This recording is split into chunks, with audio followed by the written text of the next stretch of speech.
আমরা চিকা campsite cross করে আজকে আমরা যাচ্ছি বালুকা ঘেরা।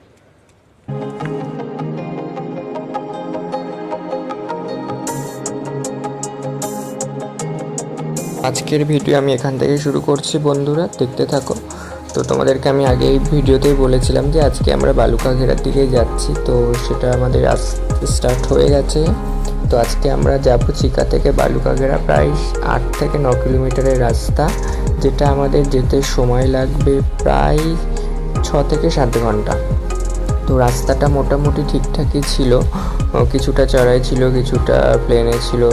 যারা হয়তো আমতা পাস ট্রেকিংয়ে এসেছো জানো, আর যারা আসার প্ল্যান করছো তাদেরকে বলবো যে রাস্তাটা ঠিকঠাকই আছে, অতটা কোনো কষ্টের নয়, মোটামুটি ঠিকঠাক আছে, তোমরা আসতে পারো। আর হামতা পাস হচ্ছে ইন্ডিয়ার মোস্ট বিউটিফুল একটা ট্রেক, যেটাতে তুমি সব ধরনের ওয়েদার তুমি পাবে, বৃষ্টি পাবে, মেঘ পাবে, বরফ পাবে, জঙ্গল পাবে, একটা দারুণ একটা ভিউ। সেটা তুমি নিশ্চয়ই আগের ভিডিওটাতেই দেখেছো যে কেমন মেঘ ছিল, তারপরে দিন কেমন ওয়েদার ছিল। তো আজকের ভিডিওটা আরও চমৎকার হতে চলেছে। তো আজকে আমরা দেখাবো গ্রিন ভ্যালি, যেটা ছিল সেটা ক্রস করে আমরা পুরোপুরি একটা বরফের দেশে ঢুকে যাচ্ছি।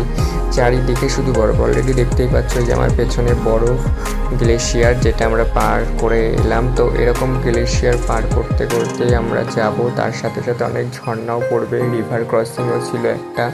তো রিভার ক্রসিংয়ে আমাদের অতটা প্রবলেম হয়নি, কারণ আমরা প্রথম দিকেই ট্রেক স্টার্ট করেছিলাম সিজনের। তো এই সময় এতটাই ঠান্ডা ছিল, মানে বরফটা অতটা গোল ছিল না, মানে আমাদের ওয়েদারটা এতটা ছিল যে মানে বৃষ্টি হচ্ছিল, স্নোফল হচ্ছিল। তো ওয়েদারটা মানে তার জন্য অতটা বরফ, নদীটাতে একটু জল কম ছিল। তো আমরা মোটামুটি নদীটা পার করতে অতটা কষ্ট হয়নি, কিন্তু এরপরে যারা যাবে বা আসছো তাদের নদীটাও পার করতে অনেকটাই কষ্ট হবে। আর বরফ গলার জল, প্রচণ্ড ঠান্ডা আমরা ফিল করেছি সেটা, কারণ আমাদের সময় জলটা অল্প ছিল বলে আমরা তাড়াতাড়ি কিছুটা লাফিয়ে কিছুটা জলের মধ্যে পা দিয়ে, এমনই পজিশন, তোমাকে জলে নামতেই হবে, কিছু করার নেই।